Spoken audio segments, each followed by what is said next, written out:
Have you been searching for a delicious smothered pork chop recipe? Well, you've come to the right place. I can't wait to demonstrate how to make the most delicious smothered pork chops you ever tasted. Okay, so we're going to be seasoning up some 5 to 7 ounce pork chops, center cut here. 5 to 7 ounces to me are the best for making smothered pork chops.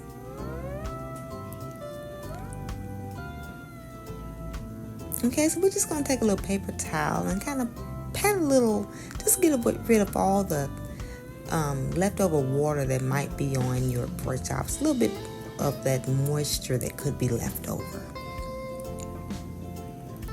Just pat it all nice and dry.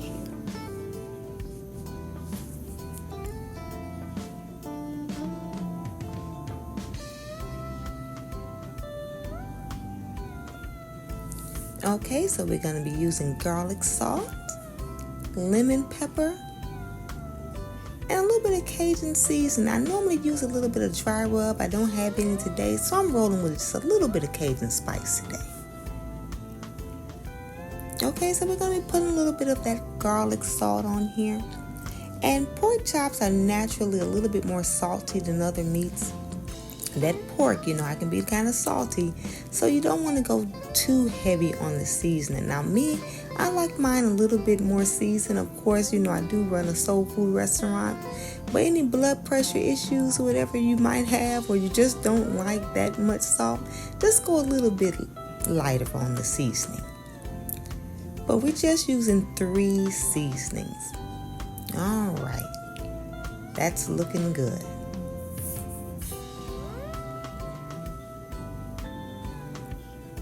Okay, so we're going to be dusting our pork chops with the first coating of flour. We're going to put the little flour on here, and we're going to let the pork chops absorb this first layer because we're going to put a second layer on it.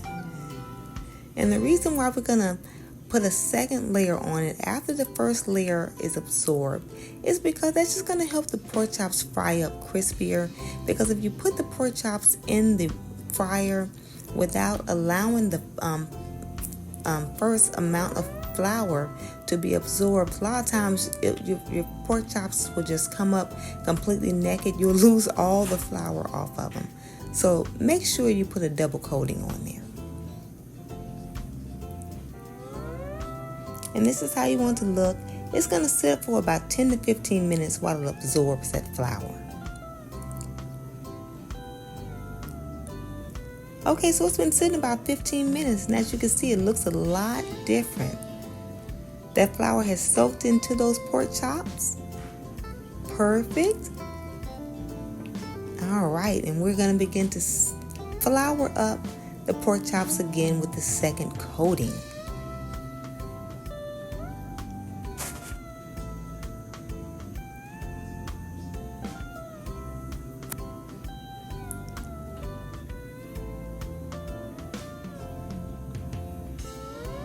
Oh yes, I always do this before I fry my pork chops. I always give that second coating of flour. Just makes them fry up so much better.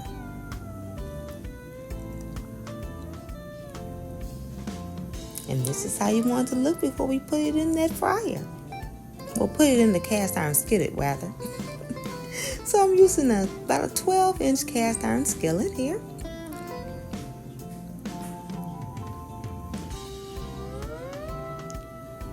And I'm going to be putting in about a cup of oil, and I'm just using vegetable oil.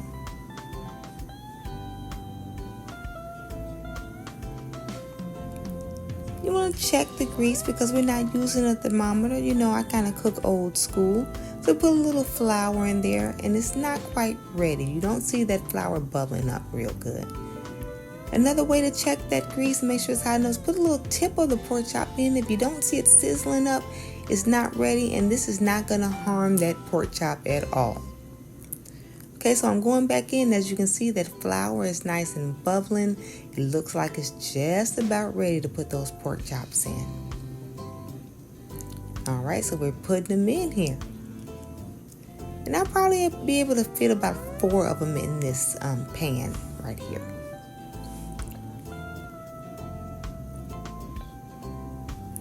because you want to definitely make sure you have enough room for them to fry, because you don't want to overcrowd the pan, because you want to fry the pork chops. You don't want to boil them. And these pork chops are going to cook on one side for roughly 4 minutes. And you want to cook it on high heat on that first side. On high 4 minutes, y'all.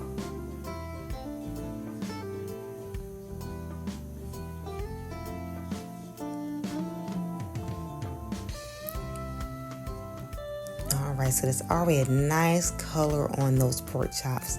So we are flipping them over here. Looking good.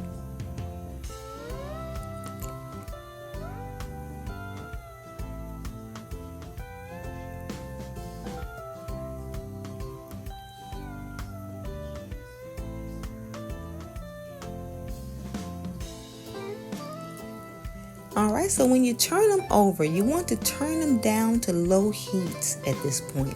You don't want to cook the second side on high heat, because a lot of times they will just cook it too fast and it will burn. So always turn the heat down to low heat after you flip them. And I cook my smothered pork chops. When I'm frying them, I cook them all the way through, get them nice and crispy. Some people don't like to do that. They like to finish cooking them while they're in the gravy. But I like a crispier pork chop going in there, because once they're simmering in the gravy, it helps to keep the pork chops a little bit more firm. So cook those pork chops all the way through. All right, looking good. This is how you want them to look when they're out of that fryer here. Or out of the pan, rather. Nice and brown. Okay, so we're going to be cutting up those onion and bell pepper. Getting ready to start our gravy. And the amount of onion and bell pepper is totally up to you. You can use a little, you can use a lot. It just gives the gravy such a good flavor.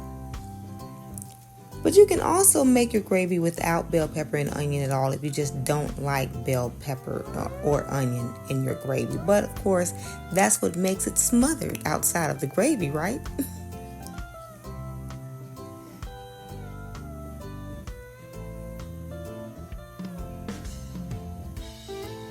All right. So we're going to put about 1/3 cup of oil in the pan.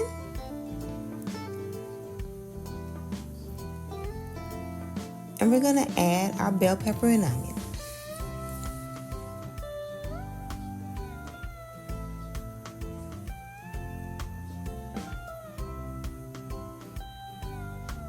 And we're going to get these nice and caramelized, cooked down real good. You want them really caramelized, because now they're smelling good. You should be able to smell those bell peppers and onion. It should give such a nice aroma at this point.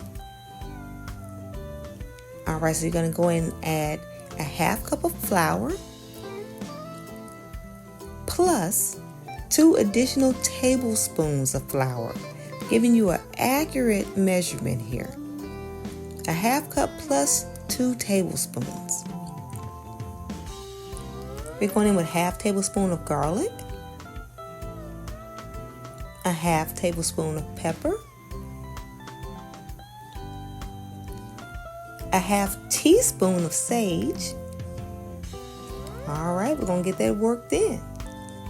All right, you can just kind of mix that in with your little whisk here. Get it nice and bubbling, making sure it's nice and hot. You see it bubbling real good? We're going to get ready to add that water.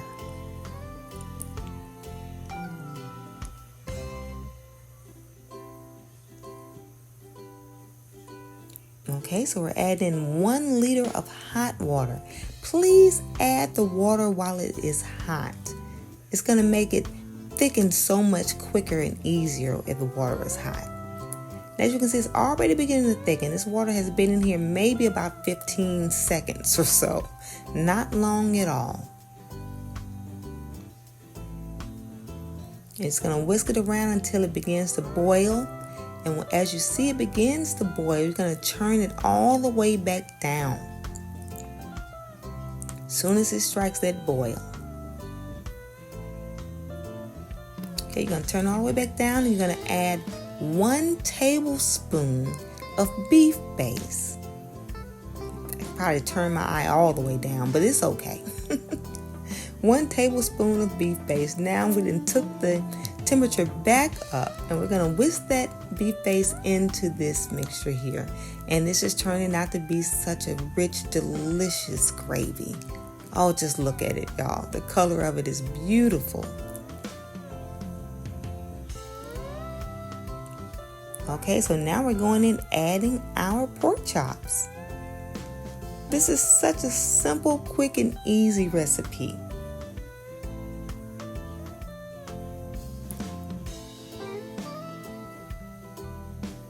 You just want to get all of those pork chops submerged, because I do have all 5 of them in here at this point.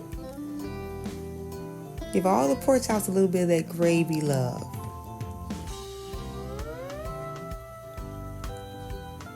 Okay, looking good. We're going to put that lid on it, and this is going to simmer on low heat for about 15 to 20 minutes.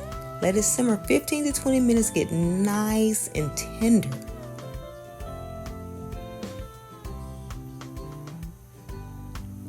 Okay, it's been simmering about 15 to 20 minutes here. As you can kind of see, I'm going to lift it up here with the tongs here. You can tell how nice and tender that pork chop is. It's just about done. Okay, I got it all fixed up here on some delicious mashed potatoes. Look how good that looks. So rich, so delicious. Oh my goodness, y'all. You did it. Now I have to take a little bite here. Of course I have to take a little bite. So good, y'all. So rich. Oh. And I got a little itch on my face here. Thank y'all for watching. I will see y'all next time.